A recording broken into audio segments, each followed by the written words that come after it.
In just days, the green flu virus spread through Pennsylvania and then across the eastern seaboard as millions were transformed into hostile, murderous zombies. The virus mutated daily, and as the military withdrew and safe zones fell, those lucky enough to have avoided direct contact with this epidemic were left alone to fend for themselves. Among the population, a small percentage found themselves to be immune to the virus, and as they fought through the hordes of zombies towards an extraction point, they discovered and met up with other survivors. One of these was an army veteran who had waited for his time to fight again. Who was he before the green flu began?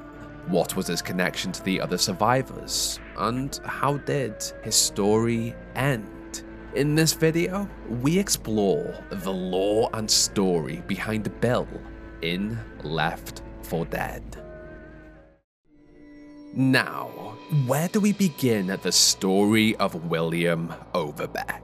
Well, he appeared to be around 60 years old in 2009 during the green flu epidemic, so we can estimate that he was likely born between 1945 and 1948. Bill was always strong-willed and tenacious, and when he was old enough too, he enlisted in the US Army and joined the 1st Special Forces Group, where he underwent intense Green Beret training. Bill believed that bravery did not mean a lack of fear. It meant that you could be scared as hell but still pick up a weapon and fight anyway, and this showed through his military career.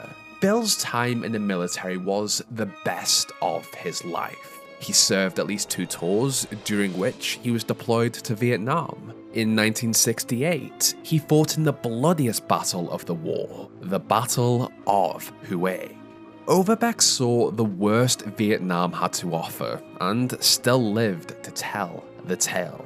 Unfortunately, his time in the army eventually came to an end, but not by his own choice. He was injured in the line of duty when shrapnel tore through his knee, a permanent injury that led to an honorable discharge. Although he left the army with a handful of medals and valor, he missed the fight. As the decades passed, Bill drifted aimlessly from dead-end job to dead-end job.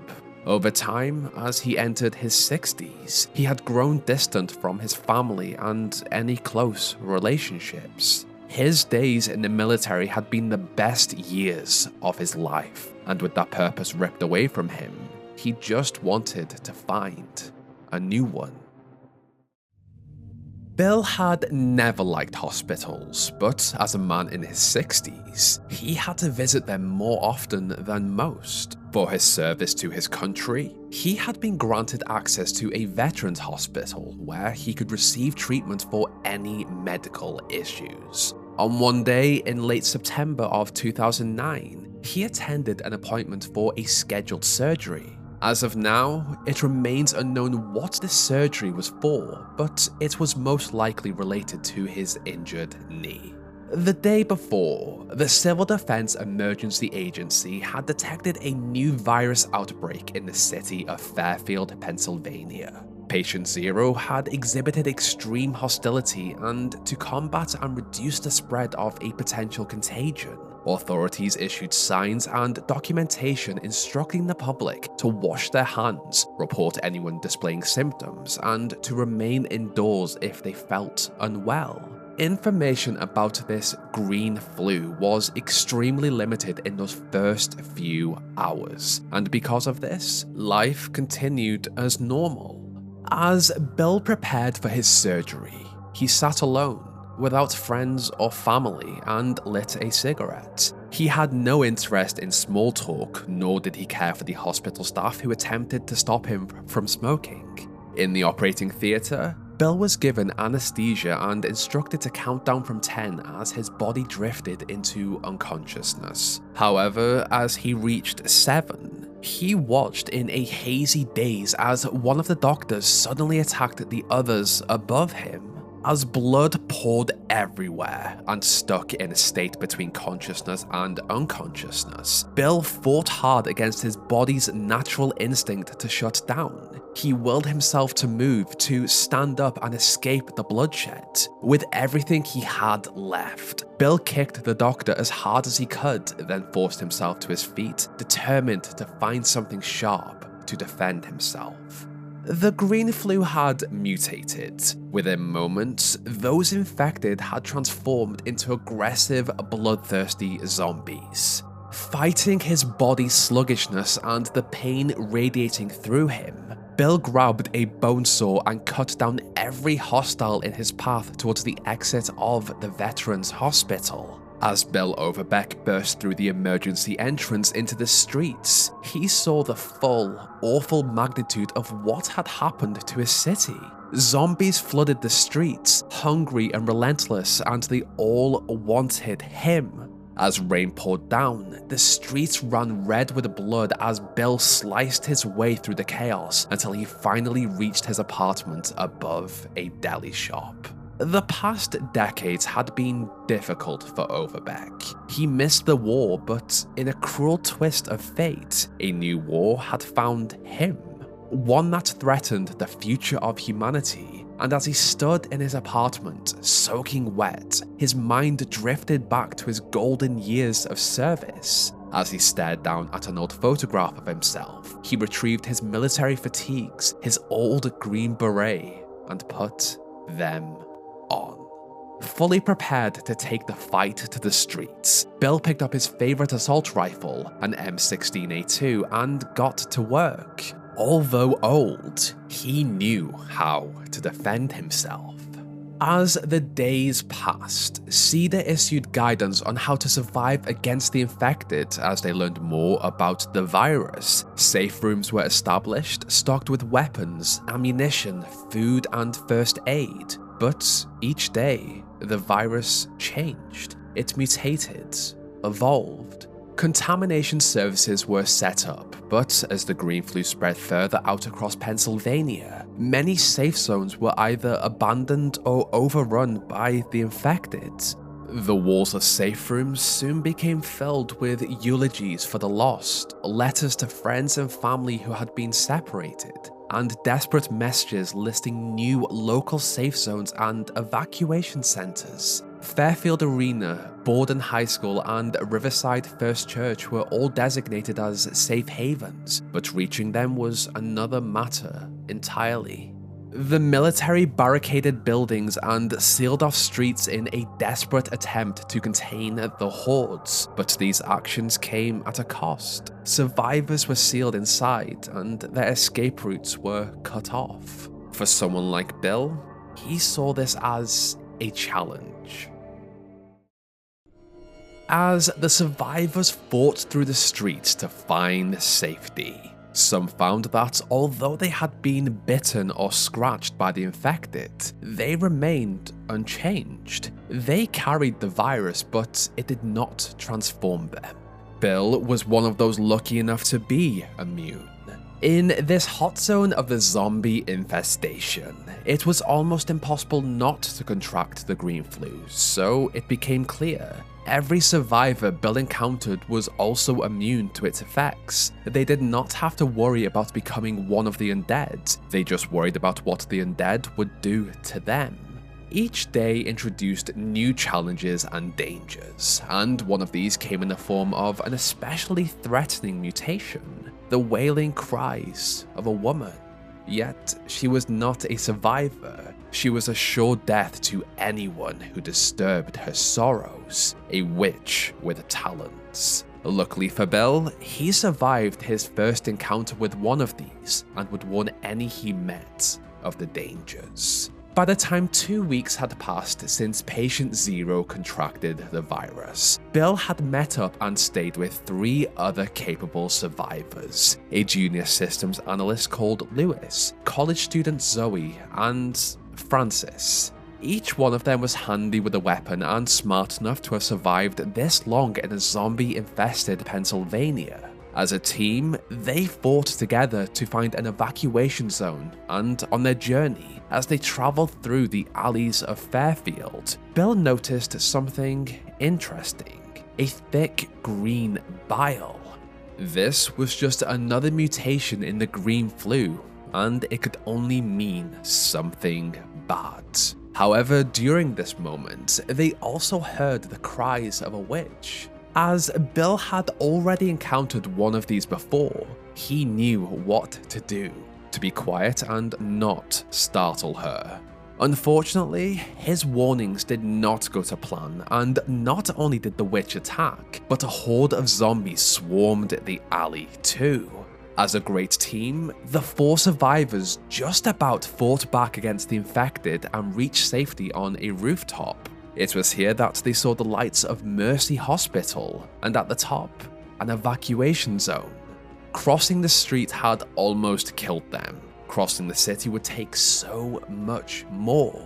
With each minute that passed, Fairfield became more dangerous. On their treacherous journey towards the hospital, 4 people who would never have gotten along or met in a regular situation fought perfectly side by side as they defended each other through the streets and sewers. Bill had done well to survive on his own, but he had met them through his natural tenacity and strong will. He knew he was old. Francis reminded him of that frequently, but with his army training and authoritative demeanor, he became the unofficial leader of this group of survivors. When Lewis or Francis were injured or fell down, he spoke to them like they were soldiers in his unit as he patched them up. They had to get back on their feet and fight. If their mouths could still work, they could still fire a gun. Yet with Zoe, he showed more of a caring side. Zoe had lost her father to the infection. Well, she had shot him before he could turn, and while Bill never spoke of family, of a daughter or granddaughter, with the way he spoke to Zoe and appeared to genuinely care about her, it was clear he saw her in that way, someone to protect. They rested in safe rooms, observed the notes of the lost on the walls, restocked, and continued to fight their way through the city. Lewis showed Bill how to make a pipe bomb. The veteran preferred grenades and Molotovs, but the pipe bombs did come in useful. Even in this apocalypse, the team kept things light. Bill and Francis clashed frequently. The old warrior claimed that a few years of service would have not only slimmed down the young idiot, but also taught him how to shut up. Yet on the other hand, he joked with Zoe about the great zombie attack of 1957, something he later had to explain was a joke. Upon their eventual arrival at the rooftop of Mercy Hospital, they once again fought in harmony against not only regular infected, but also the mutated tanks, smokers, boomers, and hunters, until finally a rescue helicopter arrived. A volunteer who piloted News Chopper 5. It appeared that everything was going to be okay. They had been rescued and were on their way to an actual safe zone, but as they flew towards Riverside, the pilot turned and Zoe had to put him down. This resulted in a crash. Unknown to them, the pilot had either been infected before he had picked them up, or as carriers, they had unintentionally returned his generosity with transmission. Bill, Lewis, Zoe, and Francis knew that they were immune, but they did not realize what they had done, and having survived a helicopter crash, they continued on foot through Whitney County to find another evacuation spot. On their journey, they kept their spirits up. Bill and Francis continued to bicker, the veteran worried about whether this immunity to the virus was a lifetime guarantee or something that would disappear in the next mutation. As an older man, he worried about whether a potential future common cold could be the early stages of zombieism. Even in his slight worry, he was still happy to talk to Lewis, watch out for Zoe, and correct Francis. On one occasion, Francis called the zombies vampires. This really irritated Bill. Unfortunately, they found themselves in a constant cycle. Before they reached each safe zone, they had been overrun by zombies or abandoned by the military. In Riverside, they managed to get a waterfront rescue from John and Amanda Slater on the St. Lydia fishing vessel in return for protection, but they were kicked off the boat and left for dead after the husband and wife grew aggressive. In the bombed-out city of Newburgh, they managed to secure a plane, but it was shot down. Yet finally, after a dangerous trek through the Allegheny National Forest, they discovered Doherty Farm, labeled as Evacuation Outpost Echo. Bill wondered who would have been stationed at this place. He thought it would probably be the chicken shit National Guard. While empty, the survivors did hear an emergency radio broadcast from the US military.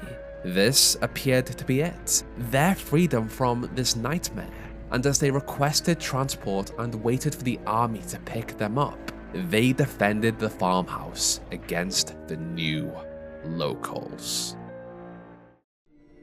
As the rescue armored personnel carrier arrived outside of the farmhouse, Bill found himself swarmed by zombies upstairs. Yet, although Francis could have gone up to help him, he had learned two main things about the veteran since they had met. Bill did not like it when someone made fun of his old guy goat beard, and he was never to be interrupted when working.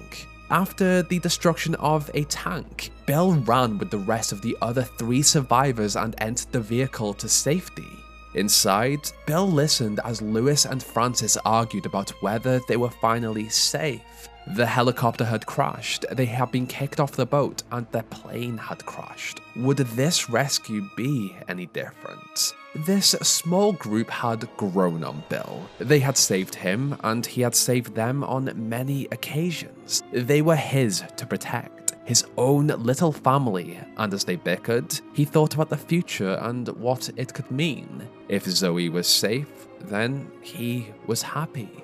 As expected by Lewis, the cycle began again. Rescue 9 was ordered to bypass Safe Zone Echo and return to the Millhaven military base. When they arrived, the survivors were separated and brought in for testing. This base had studied the virus and believed carriers to be as much of an issue as the infected. They unintentionally spread the green flu everywhere they went and left only chaos in their wake. They also knew how volatile the mutations were. Sometimes it spread through the air, other times through blood and scratches. Yet, they did not know of the other mutated zombies out there beyond their walls. They had set themselves up in a bubble after they had lost contact with Cedar and the rest of the military. They did not know of the Boomer, the Witch, Smoker, Hunter, or Tank.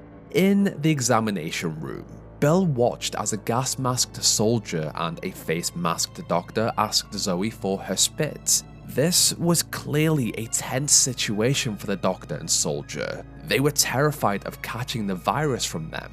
Zoe told the doctor that she was immune and that they were safe to be around, but this only pushed the soldier to become more aggressive to keep the staff here safe. Bill did not like the way they spoke to Zoe, and when he got the chance, he distracted the soldier, and with the opportunity, Zoe grabbed their gun and knocked them down. It was here that the doctor explained what a carrier was. Bill and Zoe were immune, but they still carried the virus. They realized that they were not safe to be around after all, and their arrival at Millhaven was not to be rescued. It was to be studied to find a cure, and then put down. There were only 2 futures for humanity, one in which every infected and carrier was wiped out, or one where those who had the carrier gene lived on and passed it on. A gene that ran in the father's side. When Zoe realized that her father would never have turned, she broke down. She had shot him because he did not want to become a zombie. He did not have to die. In this vulnerable moment, Bill comforted her. After a disagreement with how to deal with the infected and protect the soldiers stationed at Millhaven, Lieutenant Mora sounded an alarm to evacuate the base. However, this alarm triggered the local hordes, and just like it had happened before, the base was swarmed and overwhelmed. Having dealt with very similar situations before, Bill, Zoe, Lewis, and Francis reunited and planned to escape on a southbound train. Bill had a plan, a way to stop the cycle. They just had to get to the train first. In this chaos, several soldiers joined the survivors, and as the leader of the group, Bill told them that they were a quarter of a mile away from the train. If the new meat fell behind, they would be left behind, and as they raced towards their exit from Millhaven, they were swarmed by the infected, Lieutenant Mora, and a tank. One by one, the 4 survivors made it to the train, and as they departed, Zoe begged Bill to stop it to allow the other soldiers on board, but he meant what he had said. The new meat had fallen behind. All that mattered to him was his team. Lewis, Francis, and most importantly, Zoe. The outsiders had died so that Bill could make sure his own lived. That was all that mattered. Zoe was so confused by this. She thought she knew Bill, but she had not seen this side of him before. Bill was a stubborn old man, but his priorities were the safety of his group. And finally, with a moment of peace, he explained his plan for their future. When the train reached Rayford in Georgia, they were to find a sailboat to sail to the Florida Keys. There, they would have several islands without zombies, and there would be no people to infect. It was perfect. It was close enough to get to, and miles off of the mainland. Good weather, no army, no jails, and no more zombies. Zoe, however, struggled with this. Bill had left the soldiers to die, and if they went to the Florida Keys, they would just be leaving other people to die. What if they went out and looked for other carriers and told them what they were? Maybe they could help people. But in Bill's experience, not everyone can be saved. The rest of the train journey gave Zoe time to think about what Bill had said, and maybe he was right. Not everyone could be saved, and if they were in the Keys, other people would be safe from her. By the time the survivors arrived in Rayford and got off the train, they found that the Echo Base had also fallen, but their new plan did not depend on it. Under Bill's instructions, they needed to find a sailboat. As Zoe dealt with her mixed feelings towards Bill, of how she was furious he had allowed the soldiers to die, she knew he was right. Bill and Lewis spoke about what they could do on the island. Bill could teach Lewis to fish, and they should find a house on a point to get a good view of passing ships. Zoe loved Bill, even in this short time with him, and with her new family, she helped in the search. Lewis found a yacht, but was injured when he discovered that all of the occupants below had mutated into witches. Bill had said he only wanted a sailboat.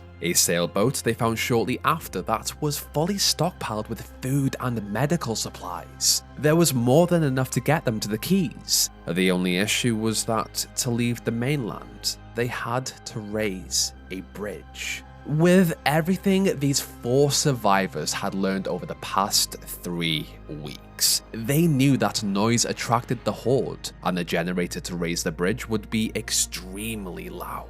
In their preparation for what they believed to be their final fight, Zoe and Bill went to the generator as Lewis and Francis defended the bridge from strays. In this time alone, Bill attempted to clear the air, but Zoe had already moved on. The boat was the plan, she was ready, and they just had to get this done. As soon as the generator activated, their worst fear became a reality. Hordes of zombies flooded from everywhere. Tanks, boomers, every infected came to the bridge, and as the 4 of them shot them down as the bridge raised, they hoped this was it. But nothing was ever simple. The generator gave out.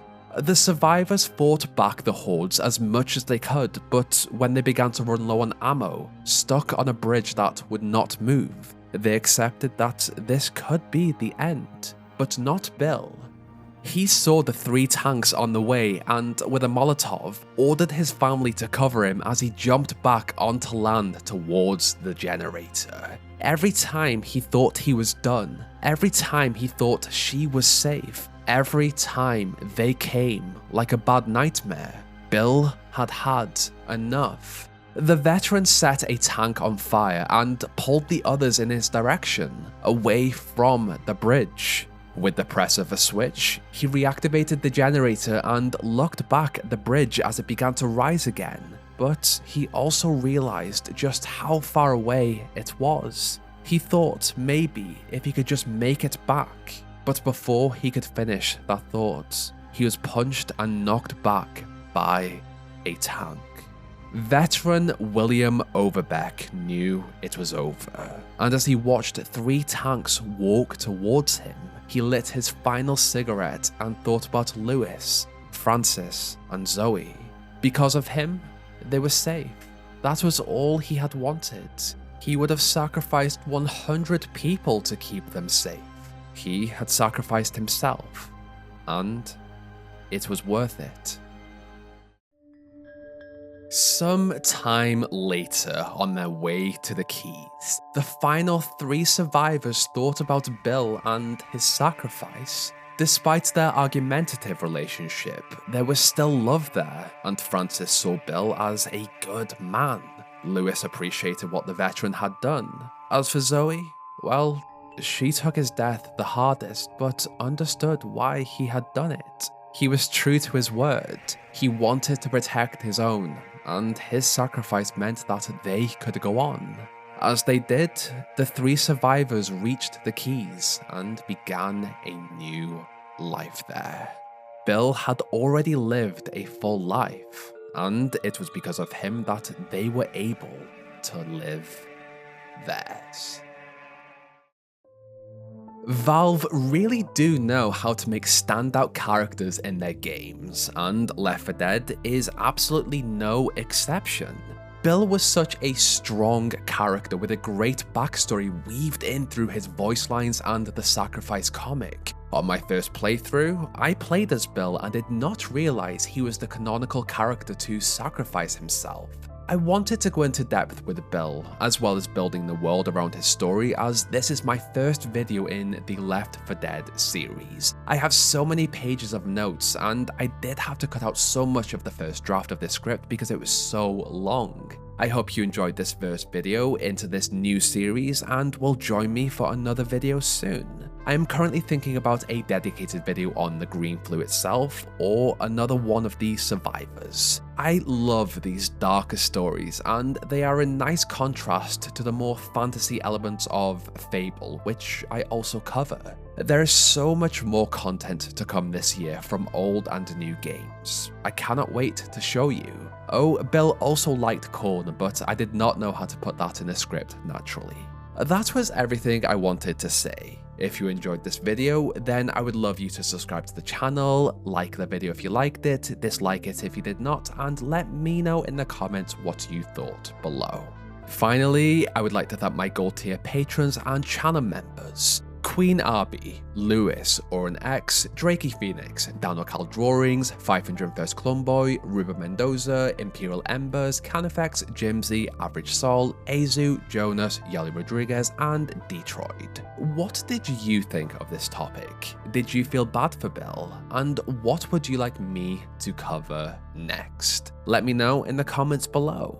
This is where our story ends. Check back soon for a new one.